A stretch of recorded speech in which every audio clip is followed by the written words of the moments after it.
Let's talk about the majesty of OutRun 2! Is it the best arcade game ever made? How is it making new fans 20 years later? What wizardry let AM2 improve on their own iconic arcade? This is a video about fantasy and Ferraris, power slides and Europod, and the unbelievable sexiness of slamming a sports car around an ancient coliseum while a hot blonde screams for more! Because this is a video about why you'll love OutRun 2!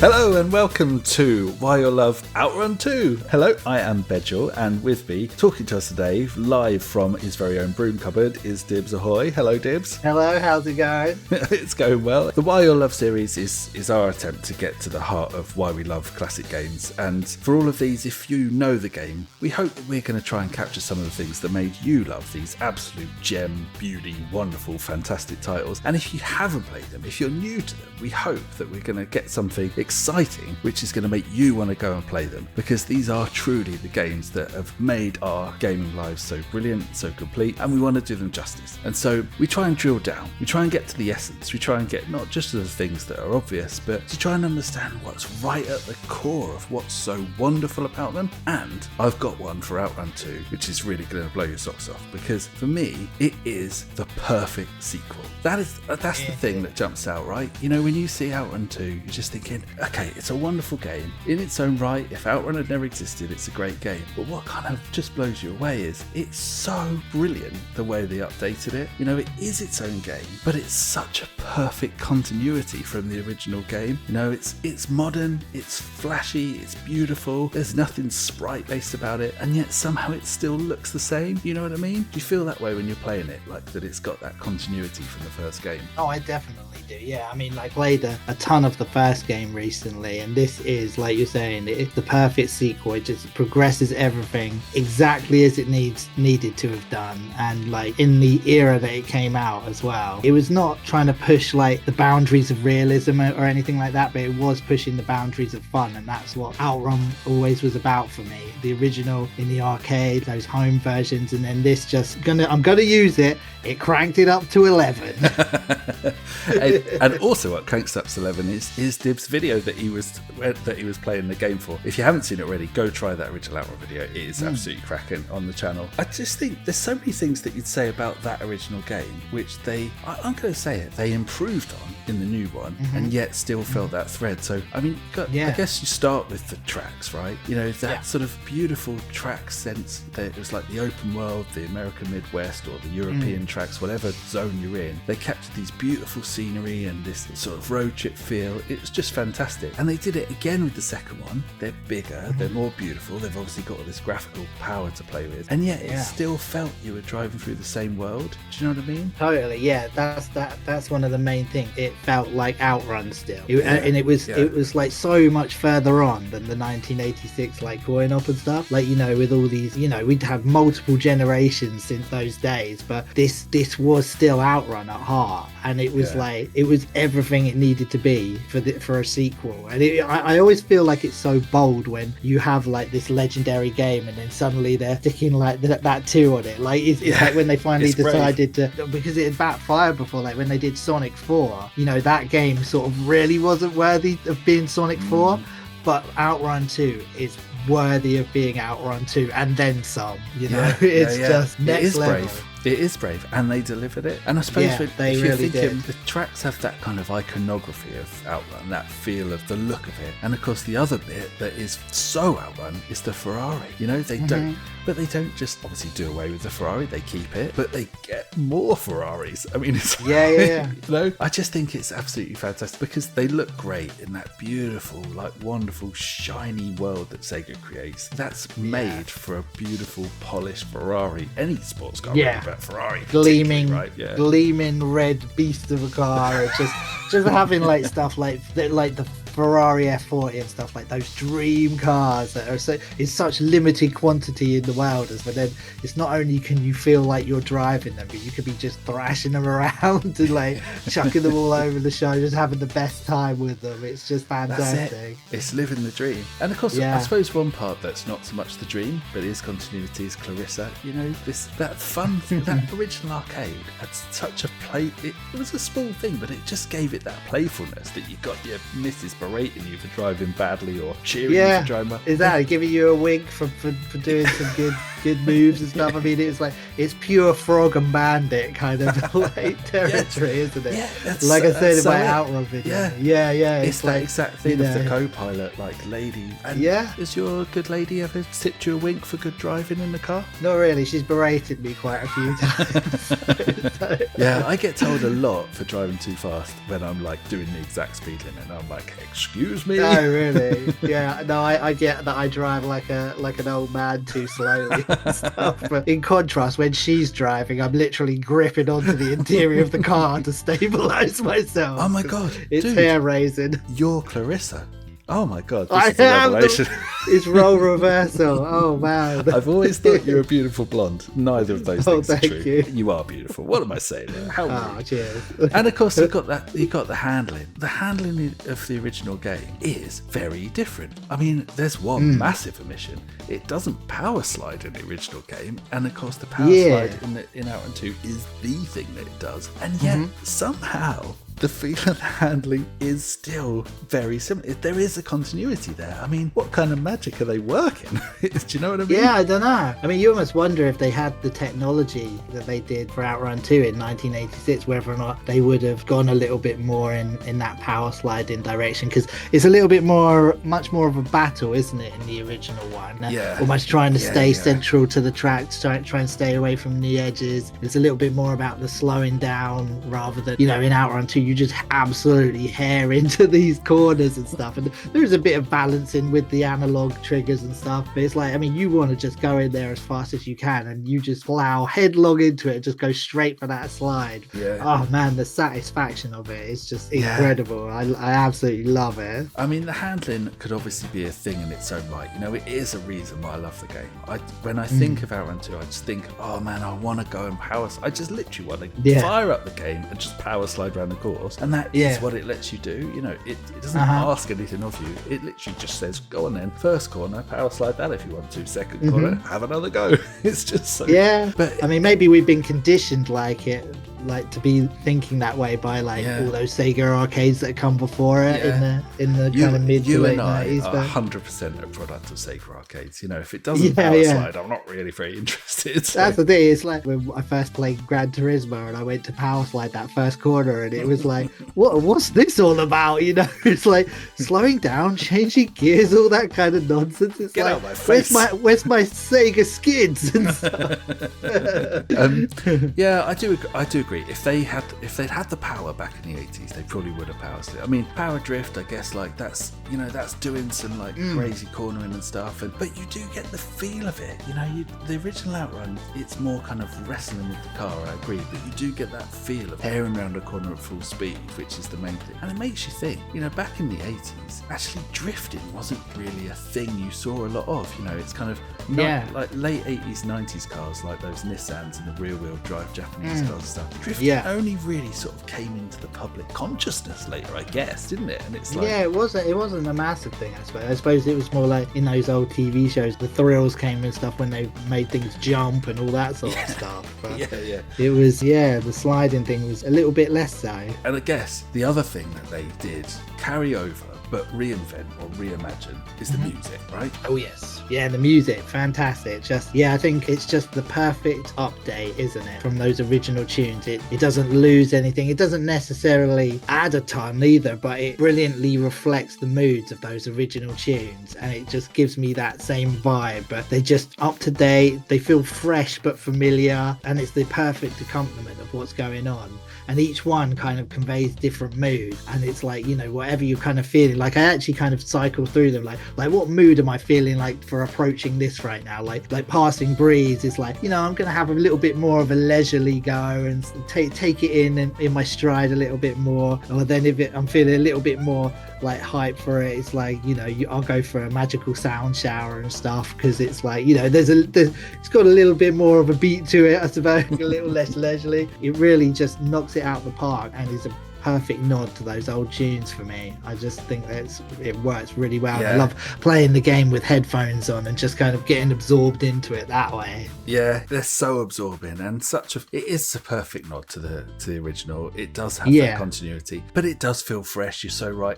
I think that moods thing, man, it's so true. The music in the original and OutRun 2 is the mood. It is a mood, isn't it? It's like, you compare it to a lot of race games, to a Daytona or to a Sega Rally or to kind of any modern game. I was thinking, you think of like what Burnout did and stuff, and it's all high octane stuff. Do you know what I mean? It's like heavy guitars, it's like thrashing rhythms. OutRun doesn't do that. OutRun really goes for a vibe, a feeling, a kind of, some of it is chill, some of it's a bit more dynamic with the dun dun dun dun. It's like it's got animation by all means, they build nicely, don't they? Yeah. For as you progress, it is atmospheric, and I think it's, you driving through the courses, and if you had anything that was as in your face as like a screaming Sega Rally guitar riff and stuff, it would be too much. It's a mood. They poise it perfectly. It's just brilliant. I mean, I always think it kind of starts off in the original game. I can't remember actually if it's necessarily in this one, but it kind of starts creating the mood when you're on that music select screen and there's that sound of the waves in the background. You know what I mean? It's like this is the start. You're chilled. You kind of like, what vibe are you going to want here? And like I say, I mean, the music is just like the perfect continuation of that for me. And it's like, I know they throw in like a few new tunes here and there and stuff, like, I always have to stick with the classics, because that's what it's all about for me. And like I say, they're just the perfectly updated. Agreed. They haven't like lost their way with them, like, and that's kind of what I meant about how it doesn't necessarily add anything. Like I kind of mean that it doesn't just try something new and completely lose the plot, like, which kind of because sometimes happens with when people try and update music. It's just they get it exactly in the right area where it needs to be, and it just sits perfectly. Well, I mean, I guess I have to ask you though, because we are talking the Xbox version, and we do have extras. So you've got the Richard Jacks covers, you've got the original music as well, and the actual like arcade game music is there. Which are you going for? You've got to pick of three there. Which is your favourite? Which one do you fire up? I mean, I suppose I associate so much the original tunes with the original OutRun, and kind of like the new instrumentation, I suppose, of just the kind of standard ones that you load up with. I think I'm happy to keep kind of the old chiptunes kind of style stuff with the original one, and the newer kind of ones with OutRun 2. The Richard Jacks ones you were mentioning earlier, a little bit updated, but in a way that didn't quite do it for you. Was that correct? Well, it's kind of, they're like, what are they, Euro dance remixes of it, and I think Passing Breeze was ace. It's actually really good, and it really does work. But I'm not so keen on the other two. I just think it's a little bit too much of a remix. When you get like a track that's, obviously you don't get it these days, but you get a single in the charts, and the B-sides are just remixes, and they get increasingly more bizarre. They're a little bit too far away, and all this stuff we're saying about continuity. But Passing Breeze really does work. I gotta say though, for all we said about they do a brilliant job of updating, once I've unlocked the original tunes, they do work so perfectly. That's what you go for. That's where I go for. And I think it's not a slight on the updated music. It's more a compliment to the game of how well they matched it to the original vibe. It just works. But that is the thing with these tunes. I mean, it's mountaintop music, isn't it? I like it. I mean, it's like where do you go from when you kind of update in the OutRun kind of soundtrack, which is pretty much like a perfect soundtrack. And like I say, they didn't go nuts because they kind of probably not acknowledged that a little bit. Well, there's one other major thing which I think stands on its own, but which is also like another form of continuity, and I'd say OutRun 2 is the ultimate road trip fantasy. You know what I mean? Like the original did it too, and OutRun 2 I'd say goes even further. It's got all the elements of doing that perfect cannonball style, like herring across the country. It is a road trip. It's like a road trip at such high speed. You know, the way it's kind of 1 minute you're at a beachside, like herring around a sandy shore. The next you're in a city. It's a massive bridge. Oh, I'm up a mountain. You know, I love the pace of it. I love the way it just keeps chucking you in new locations and stuff. Yeah, it's like a song that doesn't repeat itself or something. Yes, it's always it just kind keeps of going. moving. It's like, yeah, it's got that momentum. And I guess the thing is, they are all fantasy locations. It's everything about the game is just fantastical. It's like they're all so big, they're all so beautiful, they're all so exciting places. You know, you said about earlier the thing with the Ferraris is they are dream cars. This is your this is your chance to dive in this beautiful Ferrari and hair it around a corner. But you're not just hairing it around some bland concrete jungle track. You're hairing it around these beautiful locations. Yeah, you know, it's like with Bond, Sega blue like skies all over the Sega place. Blue skies, yeah. Everything about the game is just gorgeous. The cars are gorgeous, the scenery's gorgeous, and the fact they do it all at such a high speed. It is a road trip. It's a beautiful road trip. It's a fantasy road trip. It is just the ultimate fantasy escapism game, and it's just amazing, right? Yeah, it really is. I mean, it's almost like the Cannonball Run, but without the bits with where Sammy Davis Jr. and Dean Martin are trying to burst Burt Reynolds' tyres and stuff on the side of the road. It's just the pure adrenaline, pure action. I'm going to say if they'd have thrown that in, I'd have been down with that. Yeah, I'd be down for that. I'm fine with it. Farrah Fawcett being in the back of the ambulance or whatever.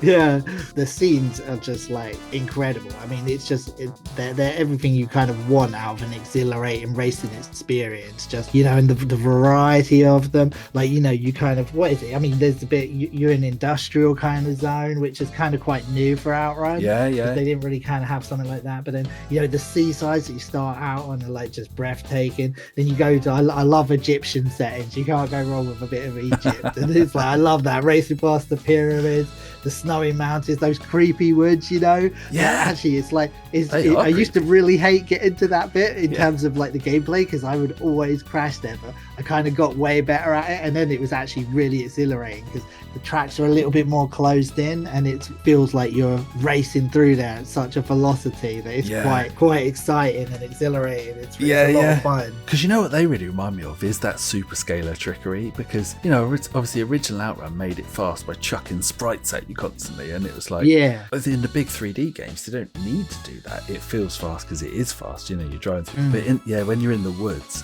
with the trees rushing by and everything's really close in on you, it's like, you get that real kind of old school sense of the scenery making the speed. It's tricky. You're right, it is tricky though, but God, it's satisfying. And when you get it down, it's real fun actually, because I think I played that bit a lot in the missions mode. Where, you know, you have to play these various sections quite a lot, kind of doing the various tasks and that. Like, I think there was one where you have to keep your speed up, and you really have to nail it in order to keep your speedometer in the right kind of area to be able to pass the mission and that. And the more I played it, the better I got at it, and the more fun it actually became. I kind of really enjoyed that. And that must have been quite a challenge for you, dude, because we were literally just hearing earlier how you drive like an old granny. So I know. I can appreciate how tricky that section was for you. That's the thing. I am terrible in real life. I remember I went go-karting once and someone lapped me. It was terrible.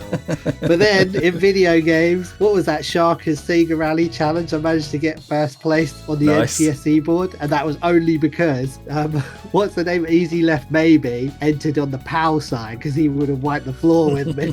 But thankfully, he left the NTSC board for me to do well in. So, well, you know, 1 out of 2 is video not bad. Game. Real life slow as old boots, and in the that's not even an expression. Let's just move on. One thing I've got to say is a nod to Sumo Digital as well, though, because they obviously, like, you're taking the arcade down to Xbox, and there's like similarities in architecture. Obviously, it's like built around the same stuff, but you're massively restricted on memory. It's like something like half the memory of the arcade.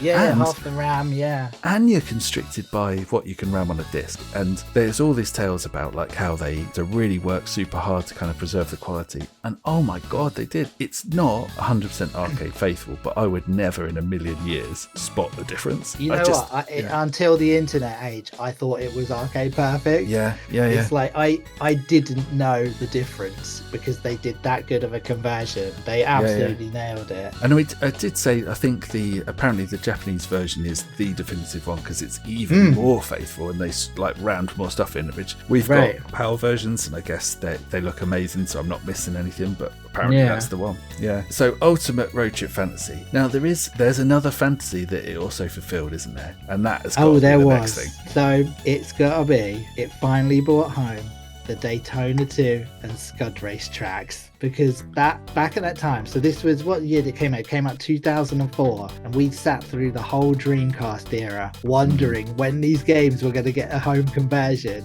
And then even when the PS2 and all that stuff came out and Sega started producing games on these other consoles, it was like, where is Daytona 2 and Scud Race? And the answer was, it finally came home as unlockable tracks in OutRun 2, and it was just fantastic. I mean, I was hyped for OutRun 2, but when I heard that those tracks were in it, it was like I couldn't contain my excitement. I just wanted get this game more than anything, and yeah, the instant it came out, I had to pick it up, and it was just finally incredible to be able to play these games at home, because the thing was that, like, at the time there was no chance of playing these anywhere other than the arcade, because emulation was not good enough. I mean, now with the supermodel advances and stuff like that in emulation, you can run these things pretty much perfectly. Like, you know, they probably enhanced them even, but at that time, 2004, it was like the only place you would play them was arcade or OutRun 2. And it wasn't exactly a direct conversion, because what they did was they strung together the various tracks. So like the first track then goes into the second track and then into the third track. So that's the way they kind of did it. So it kind of mirrored the way OutRun 2 works, where you're kind of moving from one section to the next. So you at no point you necessarily do a lap like you would do in arcade, but just having these finally playable in the home was enough for me. And I think that's the right thing to do. It would be fun to have the laps and do it. That would be cool. Yeah.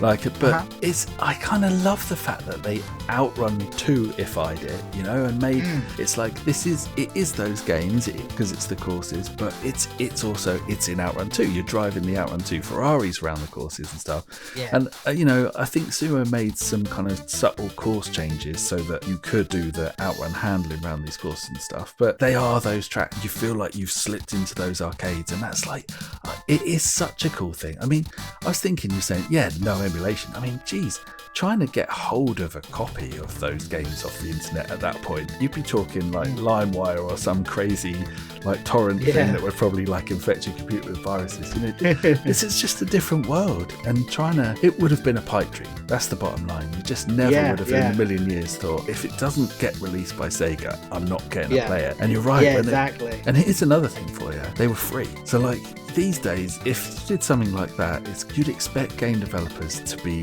giving it away as like a DLC, not giving it away, the opposite. That you'd be thinking they'd do a DLC, you'd pay for it, and you'd have to unlock it with cash. I mean, these bad boys were just in there because they just wanted to give you a gift. Do you know what I mean? Yeah, they were throwing content at you. I mean, the amount of stuff you can unlock from the mission mode, and like you know, like we were saying earlier, like the actual OutRun arcade original game is one of the unlockables. So it's worth having just for that alone.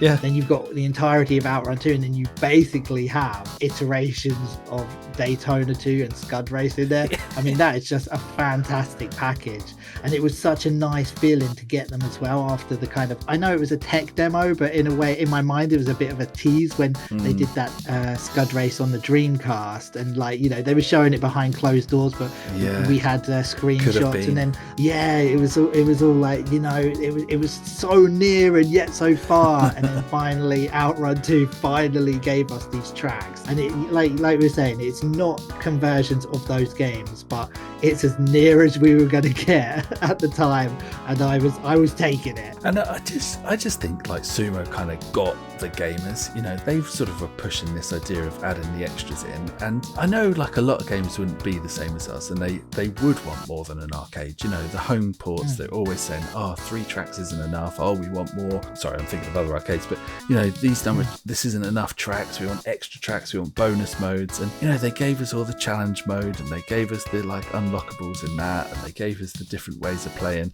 extra music, the extra this, extra, and then these. I just think it's like, fair play to them. They got the idea. It just gave us such a smile on your face, like so much excitement. It's just, I think if you're a big Sega fan, you understood what that meant at the time. Especially like I was saying, after the Dreamcast and all, and when we didn't get the Daytona 2 conversion that we thought we were going to get, it was like, it meant a lot to get these tracks put into this game. And you have to say, like, obviously now that, so for Daytona 2 at least, you can play it now, like buried in the arcades and the Yakuza games and stuff. And I think and I say developers would generally charge you with DLC. Obviously, not to Sega that they have done stuff like that in Shenmue, in this game, obviously with unlockables, in the Yakuza games, getting these little bonus extras that you can kind of find your way to and stuff. I mean, it's cool and I like it. I've got to say one other thing as well. This is like such a tiny thing, but I just loved it. So on the Daytona 2 one, if you play it on the Rivals mode and you add the traffic in, so obviously you race the other Ferraris and you just add the normal traffic in, and then you get to the final course and it's just that Daytona 2 oval, like the Speedway circuit thing, which I think is like the first track on the actual arcade. You just like bust out on the track and there's just all these little cars and buses and all the normal traffic just driving around with you. I don't know, it's just so silly. It's pretty surreal. I know. That's very Sega. Sega. I just thought it was so fun. Yeah, that is really fun. We talked about this before, and I guess the other part of it was this era was Sega's arcade dominance, you'd say. Sega's arcade majesty kind of drawing to a close. Daytona 2, Scud Race, and obviously we didn't really play it, but like Initial D still did very well. But then OutRun 2, these were still big beast arcades, but they were also at the twilight of that Sega era, and we didn't really know it. No, we didn't. Like, there wasn't really a sense of it. It's that old saying, isn't it? You don't know what you got till it's gone. Oh man, sound like an old man. But like at the time, it was these are so new and fresh. I want to play them at home. And now looking back, and I guess the thing sort of keeps them close to my heart. What these extra tracks been in there and stuff. It just feels like a little bundle of like bringing that era into one place. Do you know what I mean? So it feels like just this brilliant homage to what they had and how good it was and stuff. And OutRun 2 is a real close thing for my favourite Sega arcade between Daytona and OutRun 2. But it's close actually. It may well be my favourite, and so it kind of feels fitting that was the one that sort of put an arm around those other ones and said, "Come on, boys, come on, one last go." You know what I mean? So, one last lap. One last lap with the buses and the other little car. Well, I mean, just beautiful. It's, for all those things, you've got it's a perfect homage to the original game. It's got updates galore, it's got refreshes, it's got extras, the music's brilliant, the gameplay's brilliant, I love the drifting. It is just escapist fantasy in the best Sega way possible, and it's just loaded with these beautiful extras. If you haven't played it, go play it. If you have played it and you love it, I hope we've done it justice and we've captured some of the things that you love about it too. If there's more, and there's always more with these games because they're so good, then tell us about it. Comment and give us your thoughts. We just love talking about these games. They're just so exciting to us. Well, I mean, that's been an absolute blast. Loads of fun. The game's brilliant. Please go play it. Any last thoughts from you, Dibs? Well, only to say, take it easy, gaming guys and gals, and keep it locked here on Gaming for Ages for more retro goodness soon. Laters.